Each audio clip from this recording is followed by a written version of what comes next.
wasn't sure if anybody even on this side was going to applaud for that. I'm very impressed. Thank you. I'm very impressed.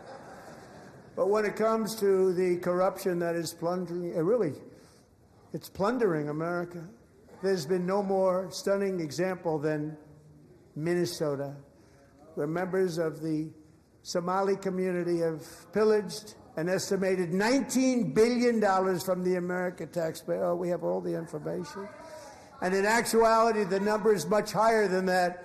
And California, Massachusetts, Maine, and many other states are even worse.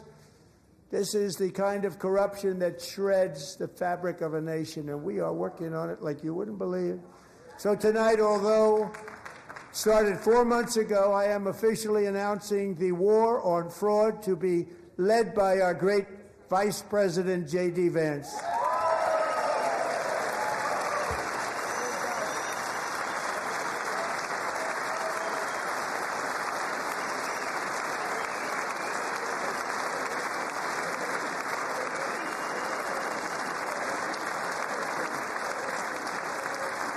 We'll get it done. And if we're able to find enough of that fraud, we will actually have a balanced budget overnight. It'll go very quickly. That's the kind of money you're talking about. We'll balance our budget. The Somali pirates who ransacked Minnesota remind us that there are large parts of the world where bribery, corruption, and lawlessness are the norm, not the exception. Importing these cultures through unrestricted immigration and open borders brings those problems right here to the USA. And it is the American people who pay the price in higher medical bills, car insurance rates, rent, taxes, and perhaps most importantly, crime.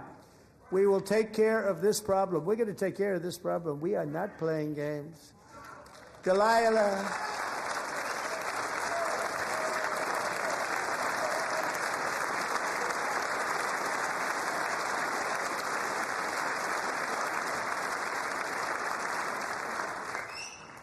Delilah Coleman was only 5 years old in June 2024 when a 18-wheel tractor trailer plowed into her stopped car traveling at 60 miles an hour or more.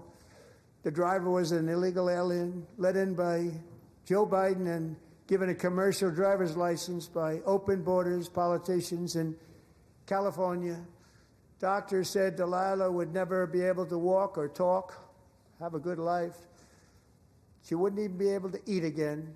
But against all odds, she is now in the first grade learning to walk. And she's here this evening with her dad, Marcus, a fantastic man. Delilah, please, you are a great inspiration. Please stand up.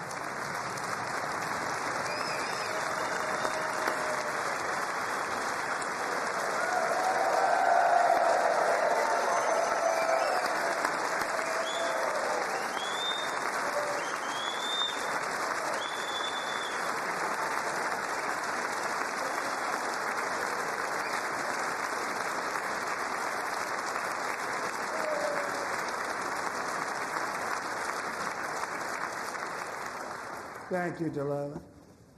Many, if not most, illegal aliens do not speak English and cannot read even the most basic road signs as to direction, speed, danger, or location. That's why tonight I'm calling on Congress to pass what we will call the Delilah Law, barring any state from granting commercial driver's licenses to illegal aliens.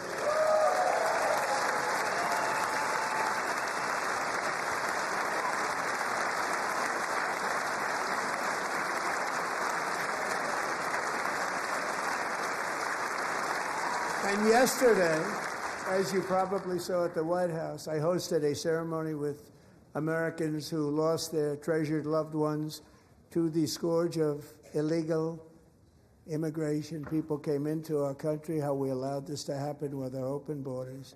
These are the angel moms and families that for decades our government betrayed and our media totally ignored. It was terrible. Hard to believe, actually.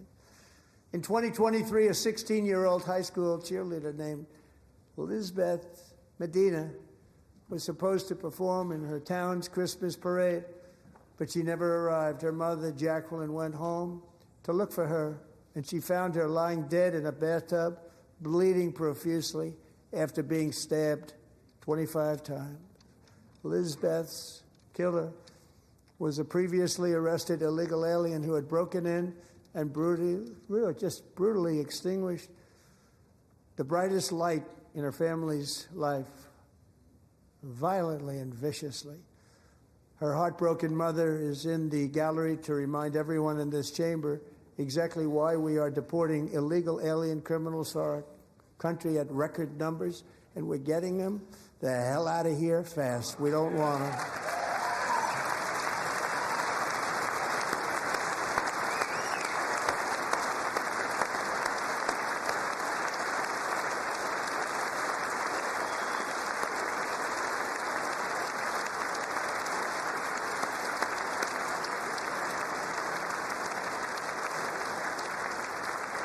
Thank you very much, Jacqueline. Thank you. We can never forget that many in this room not only allowed the border invasion to happen before I got involved, but indeed they would do it all over again if they ever had the chance. If they ever got elected, they would open up those borders to some of the worst criminals anywhere in the world. The only thing standing between Americans and a wide open border right now is President Donald J. Trump and our great Republican patriots in Congress. Thank you. Thank you.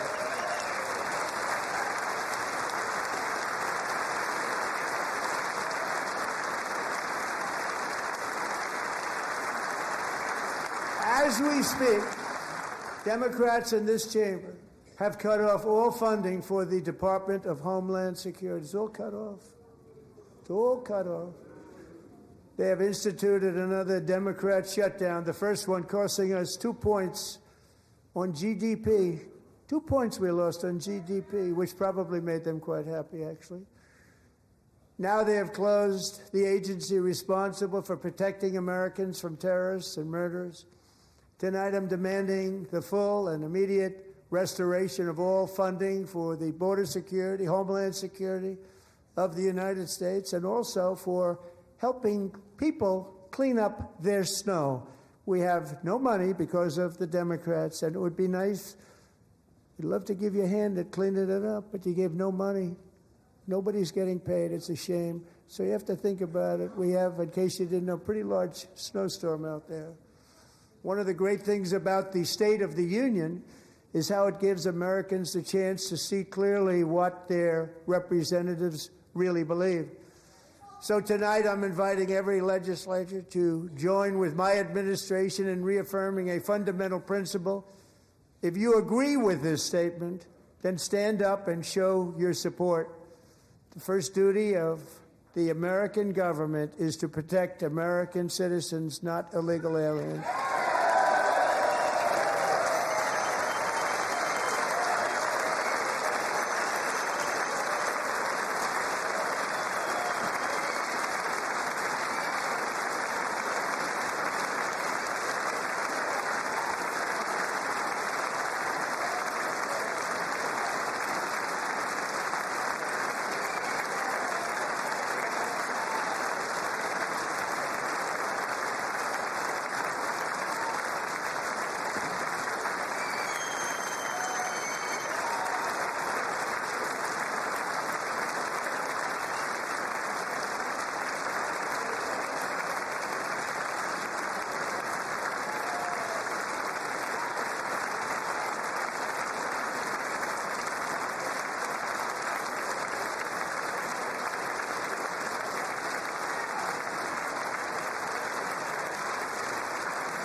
Isn't that a shame? You should be ashamed of yourself not standing up. You should be ashamed of yourself. That is why I'm also asking you to end deadly sanctuary cities that protect the criminals and enact serious penalties for public officials who block the removal of criminal aliens. In many cases, drug lords, murderers all over our country, they're blocking the removal of these people out of our country, and you should be ashamed of yourself. Yeah.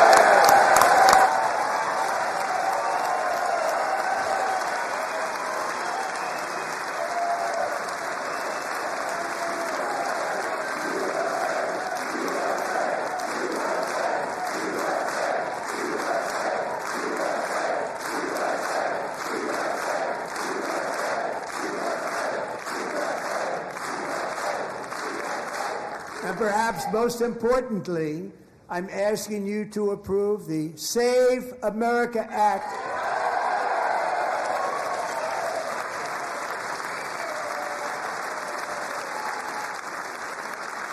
To stop illegal aliens and others who are unpermitted persons from voting in our sacred American elections. That cheating is rampant in our elections. It's rampant.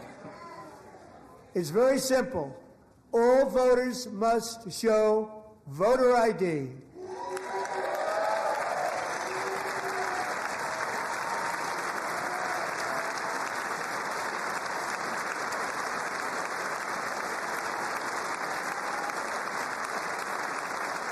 All voters must show proof of citizenship in order to vote.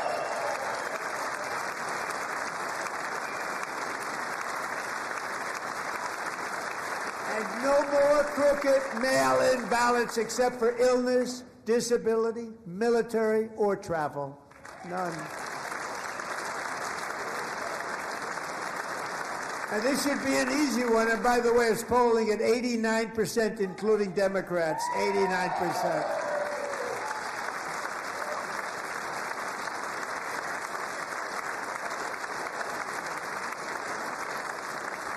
And even the new communist mayor of New York City, I think he's a nice guy, actually. Speak to him a lot.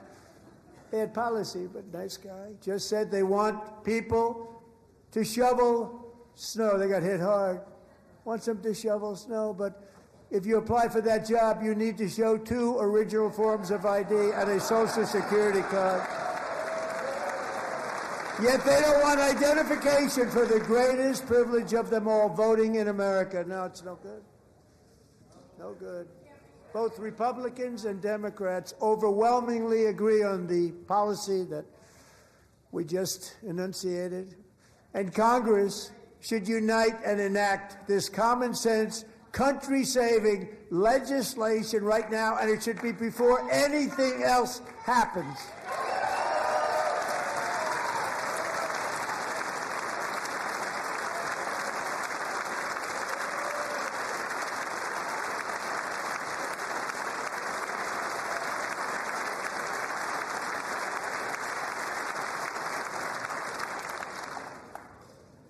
And the reason they don't want to do it, why would anybody not want voter ID? One reason, because they want to cheat. There's only one reason. They make up all excuses. They say it's racist. They come up with things you almost say, what imagination they have. They want to cheat. They have cheated. And their policy is so bad that the only way they can get elected is to cheat. And we're going to stop it. We have to stop it, John.